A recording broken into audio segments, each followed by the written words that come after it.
Hello बच्चों, welcome back to question पूछो। कैसे हैं आप? बढ़िया। तो चलिए आइए शुरू करते हैं बेटा। हमारे जो बचे हुए क्वेश्चंस थे कौन कौन से थे यार? बचा था हमारे पास एनसीईआरटी एक्सरसाइज 1.1 का क्वेश्चन नंबर 5, 6, 7। तो आज इन्हीं को हम डिस्कस करके इस एक्सरसाइज को फिनिश करने वाले हैं। ठीक है, तो बने रहिए हमारे साथ। अब पांचवा क्वेश्चन आई होप आप लोगों ने कर लिया होगा। बोले सर ये तो निपटा दिया। क्या था? अरे पढ़ा चुका कॉन्सेप्ट। क्या कॉन्सेप्ट था बेटा?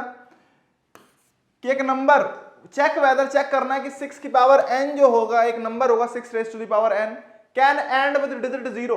क्या ये नंबर कभी 0 पे एंड कर सकता है? क्या इसके एंड में कभी 0 आ सकता है?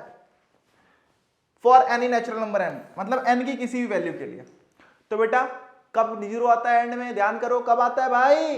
याद होगा ना कब होता है बच्चा? नहीं आता तो पीछे वाला लेक्चर देखो जाके, जहां मैंने बताया number ending with digit 0 and numbers ending with digit 5 कौन से होते हैं। ओके, तो मैं बता दे रहा हूं फिर से। यहां पे समझिए कि बेटा नंबर वही 0 पे एंड करता है जिसके प्राइम फैक्टर्स में 2 और 5 दोनों हों।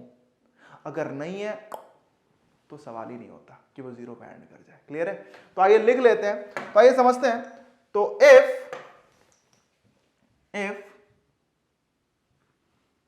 सॉल्यूशन है हमारा, मान लीजिए यहां पे बेटा थ्योरी है क्या है? If 6 to the power n would end at 0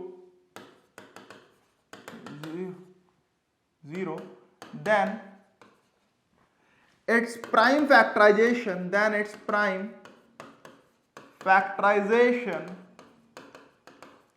must contain 2 and 5 as its prime factors। Okay, मतलब क्या है कि अगर ये 0 पे एंड होना है तो इसके प्राइम फैक्टराइजेशन में क्या होना चाहिए? 2 और 5 उसके प्राइम फैक्टर्स होने चाहिए। अब चलो इसका प्राइम फैक्टराइजेशन देखते हैं। तो हम क्या सकते हैं, तो 6 की पावर n है बेटा, तो ये क्या हो जाएगा? ये हो जाएगा 2 इंटू 3 की पावर n। तो इसे बोलते हो 2 की पावर n इंटू 3 की पावर n हो गया ना? ये तो हो गया, नहीं हो गया? तो हम क्या बोल रहे हैं? बिकॉज आगे लिख सकते हो, because prime factorization of 6 to the power n does not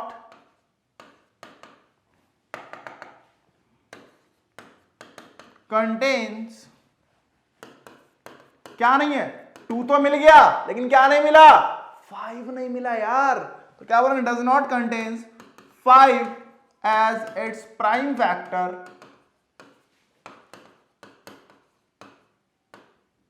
So 6 to the power n cannot end with digit 0। तो ये एंड नहीं हो सकता डिजिट 0 के लिए। For any value of n, for any value of n। अरे clear हुआ नहीं हुआ बेटा? समझ में आ गया नहीं आ गया?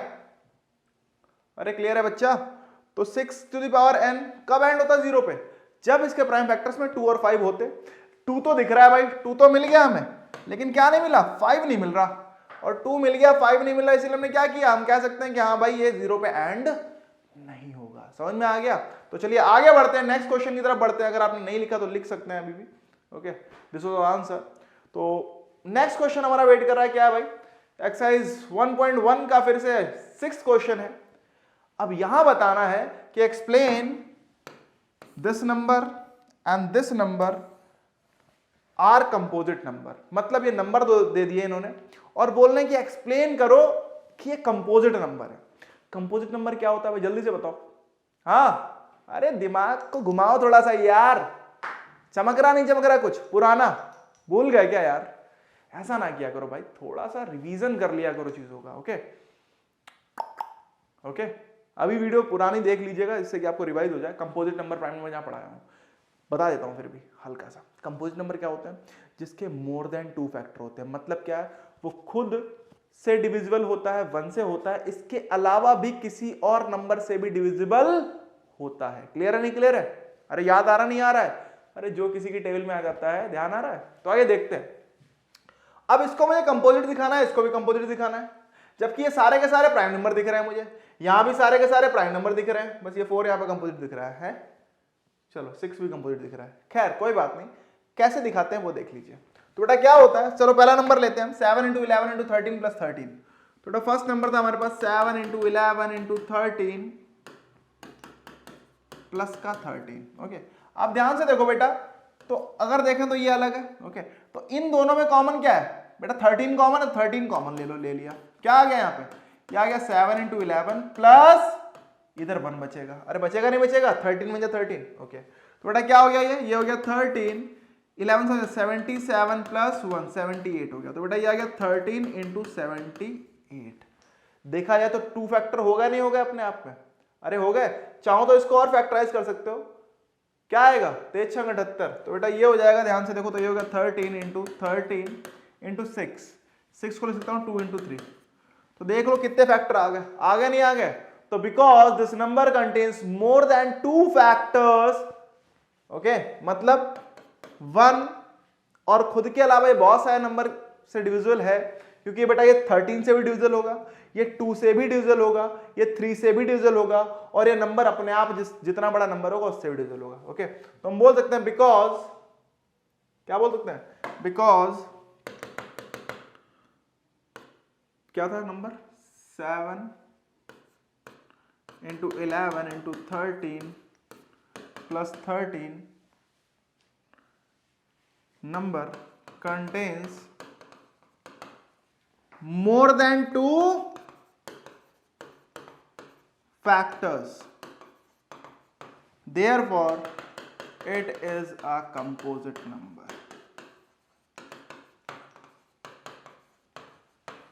कंपोजिट नंबर लिखना था, फैक्टर लिख दिया। क्लियर है नहीं क्लियर है? तो इन दिस वे आप ये बता सकते हो कि हाँ ये कंपोजिट नंबर है। अब ऐसे ही क्या आप सेकंड वाला कर लेंगे? अरे बिल्कुल कर लेंगे सर, करके दिखाइए। अच्छा जल्दी से वीडियो पॉज करो, तब तक मैं इधर कर देता हूं, ठीक है। सेकंड वाला पार्ट हमारे पास है, आइए देखते हैं सेकंड वाला क्या करना है। तो बेटा ये है 7 × 6 × 5 × 4 × 3 × 2 × 1 प्लस का है 5। तो बेटा यहां पे भी जो कॉमन हो वो कॉमन ले लो पहले, तो 5 कॉमन लो, तो क्या आएगा 7 × 6 × 4 × 3 × 2 × 1 और +1 हो जाएगा। तो ये ब्रैकेट में था इतना, तो बेटा क्या आएगा देखो 7 × 42 और इधर चाहो तो क्या आएगा 4 × 3 = 12 × 24 × 42। तो बेटा ये आ गया 5 × 42 × 24 +1। ओके, तो वैसे तो मैं यहां पे भी कह सकता हूं कि हाँ ये देखो एक फैक्टर बाहर आ गया अलग का, और ये एक अपने आप में एक फैक्टर बन जाएगा, तो यहां पे भी बोल सकता हूँ इट्स कंपोजिट, बट पूरा करके दिखा दो यार, ठीक है। तो बेटा ये हो गया हमारे पास कितना 24 दूनी 48 के 8 हासिल लगा 4 24 चौक 96 400 1008 +1 × 5। तो ये हो गया 5 × 1009। आ गया नहीं आ गया? तो क्या हो गया यहां पे भी देखो तो × 1 कर दो बस, तो क्या आ जाएगा मोर देन 2 फैक्टर दिख रहे हैं नहीं दिख रहे हैं? अरे दिख रहे हैं। आप चाहो तो इसको और अभी इलेबरेट कर सकते हो, बट करने की जरूरत नहीं। आप बोल सकते हो because this number contains more than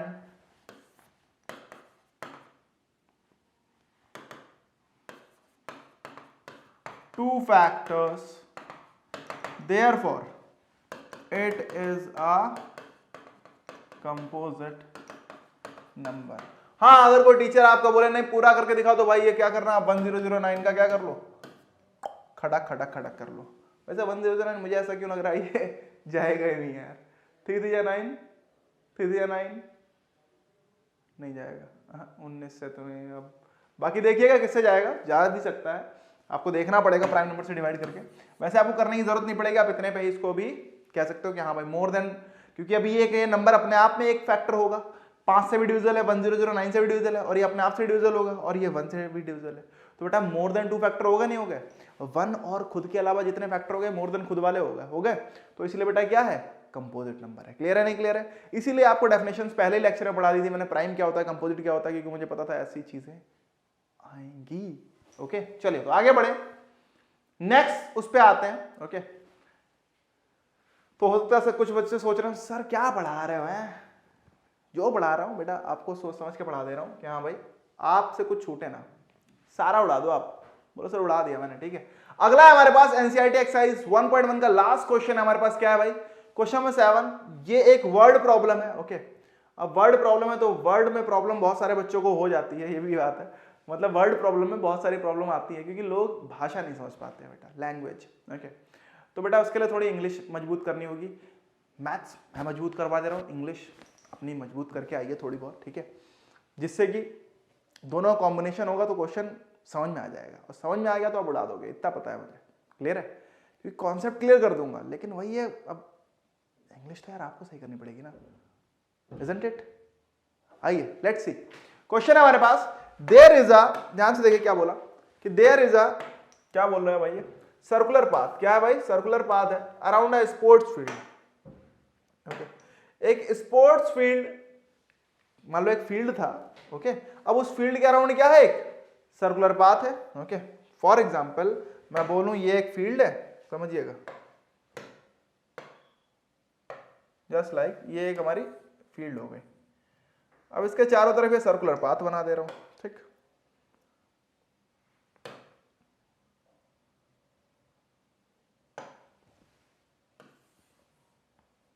ये हमारा पाथ हो गया। क्लियर है नहीं क्लियर है? तो इस फील्ड के चारों तरफ क्या है? एक सर्कुलर पाथ दिख रहा है आपको? सर दिख रहा है, सही है। अब क्या किया समझिएगा। ओके, अब क्या बोल रहा है कि सोनिया टेक्स 18 मिनट्स, सोनिया को कितना मिनट लग रहा है बेटा?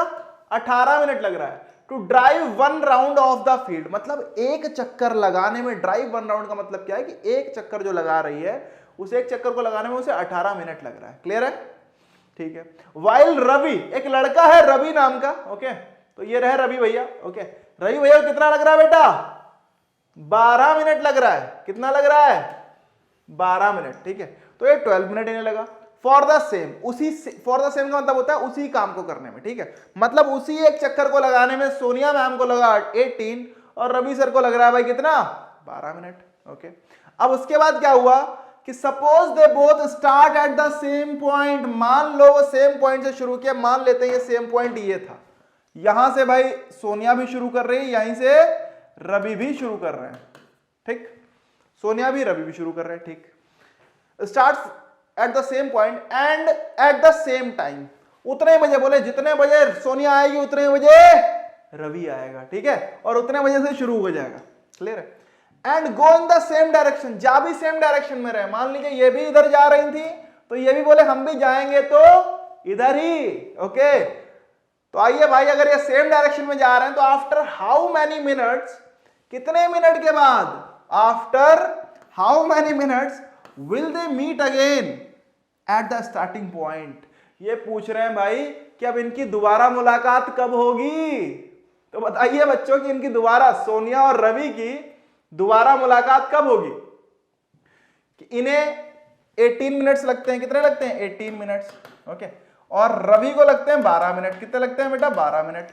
अब अगर सोनिया भी इधर जा रही है, रवि भी इधर जा रहा है, ओके, तो ऑब्वियस सी बात है रवि थोड़ा आगे निकल जाएगा, तेज भाग रहा होगा। पता नहीं क्यों तेज भाग रहा है, बट भाग रहा है। तो अगर ये तेज भाग रहा है, ओके, तो ये सोनिया से दोबारा कब मिल पाएगा, ये कहना चाह रही है बस। ओके, समझ में आ गया नहीं आ गया? तो आइए समझते हैं भाई सोनिया से दोबारा कब मिलेगा। तो बेटा सोच के देखो, पहला राउंड रवि पूरा करके यहां पहुंचेगा तो सोनिया कहीं यहां कहीं पे होगी, क्योंकि उसे 18 मिनट लग रहे हैं। सही है, लेकिन सोनिया का पहला राउंड 18 मिनट में यहां पूरा होगा। रवि जब दूसरा राउंड लगा रहा होगा तो 12-12 24 मिनट में यहां पहुंचेगा, सेकंड राउंड में यहां पहुंच गया। ओके, ठीक है, अब समझना 24 मिनट तक सोनिया यहां कहीं घूम रही होंगी अभी। ओके, क्या हुआ, रवि ने फिर से तीसरा राउंड शुरू कर दिया भाई। तीसरा राउंड शुरू किया, थर्ड राउंड में 12 मिनट फिर से दौड़ा, तो बेटा 36 मिनट में यहां पहुंच जाएगा नहीं पहुंच जाएगा? और सोनिया का 18 मिनट में एक राउंड हो रहा था, तो बेटा क्या होगा, 18 मिनट में जो सेकंड राउंड लगेगी 36 मिनट में यहां पहुंच जाएगी नहीं पहुंच जाएगी? अगर ऐसे देखें तो ऐसे हो जाएगा। अब ये हुआ क्या, ये समझो बेटा। अगर देखा जाए हमें क्या चाहिए, इनका स्मॉलेस्ट मल्टीपल चाहिए नहीं चाहिए? लीस्ट कॉमन मल्टीपल, जहां पे दोनों एक साथ आ जाएं, चाहिए नहीं चाहिए? एक ऐसा नंबर जो इन दोनों नंबरों से डिवाइड हो सके, वो भी स्मॉलेस्ट नंबर। क्लियर है नहीं क्लियर है? तो वो क्या होगा, इन दोनों नंबर्स का एलसीएम होगा। समझ में आ रहा नहीं आ रहा है? तो सोनिया रवि से कब, मतलब रवि सोनिया से कब मिल पाएगा, या सोनिया रवि से जो मिलना चाहे, और देख लेते हैं। तो पहले तो देख लेते हैं कि सोनिया कहां गई हमारी, कहां गई, ओके ठीक है। तो time taken by Sonia to drive 1 round, और लिख लेते हैं पहले तो। वर्ड प्रॉब्लम है तो बेटा आपको थोड़ा बहुत लैंग्वेज लिखनी पड़ेगी, सॉल्यूशन है यहां पे। तो टाइम टेकन, आइए भाई इसको ऐसे कर देते हैं कि time taken by Sonia to drive 1 round, okay. एक राउंड लगाने में कितना टाइम लगा होगा, तो बेटा कितना लगा होगा इसे, 18 मिनट्स लग रहे थे। कितने लग रहे थे बेटा, 18 मिनट्स, ठीक है sir. Time taken by Ravi to drive 1 round, तो बेटा इन्हें कितना लग गया, इन्हें लग गया सर 12 मिनट। 12 मिनट में दौड़ लिया भाई, बड़े उत्तेजित हैं, तेज भाग रहा है भाई, लड़का जवान है भी। आइए तो आगे देखते हैं। तो टाइम टेकन बाय सोनिया को 18 मिनट। अब क्या है, तो क्या पूछा इन्होंने, ये पूछा था ना, तो after how many minutes, okay. तो आइए भाई, तो Sonia and Ravi will meet again at the starting point, meet again at the starting point, या लिख लेते हैं यहां पे आफ्टर भी लिख देते हैं, after how many minutes Sonia and Ravi will meet again at the starting point. ये किसके बराबर होगा, ये होगा इक्वल टू किसका होगा बेटा, ये होगा LCM of time taken by Sonia and time taken by Ravi. हम बोल सकते हैं क्या है, एलसीएम ऑफ टाइम, चलो सीधा लिख ही दे रहा हूं, 18 मिनट और 18 मिनट्स कॉमा 12 मिनट्स। अब इनका एलसीएम निकाल लो यार, सिंपल है। तो बेटा एलसीएम 18 और 12 क्या आएगा, देख लो भाई। तो बेटा 18 का देखें तो क्या आ गया, 2 9 जा 3 3 जा एंड 3 1 जा 12। आओ अच्छा लिख ही देता हूँ सीधे। तो 18 हुआ हमारा 2 इंटू 3 का स्क्वायर, ठीक है। और 9 क्या हुआ, ये हमारा 12 क्या हुआ, इसे बोलते तो 2 की पावर 2 इंटू 3, ओके। तो बेटा एलसीएम क्या आएगा, LCM ऑफ 18, 12, ओके। तो बेटा क्या आ गया, ये जितने हैं सब लिख दो पहले। तो 2 इंटू 3 है, बस 2 ही प्राइम फैक्टर है, लिख दिए। उसके बाद क्या करो भाई, इनकी पावर लगा दो, कौन सी, हाईएस्ट पावर। तो बेटा 2 की पावर भी हाईएस्ट 2 है और 3 की 2 है। तो बेटा क्या हो गया, 4 इंटू 9 इक्वल टू आ गया 36 मिनट्स। देखो वही आंसर आ गया, नहीं आ गया, जो हमने वैसे ही सोचा था, ओके। तो इन दिस वे ये क्वेश्चन आपका सॉल्व हो गया, क्लियर है। तो ये रहा बेटा आपका क्वेश्चन और ये रहा मतलब आंसर। तो हम कह सकते हैं कि Sonia and Ravi will meet again at starting point after 36 minutes. तो आंसर एंड में लिख दिया करो ऐसे, क्या से, ऐसे भाई कि Sonia and Ravi will meet again, मतलब इनकी मुलाकात कब हो पाएगी भाई, 36 मिनट लगे इनको मिलने में। आइए भाई, तो Sonia and Ravi will meet again at starting point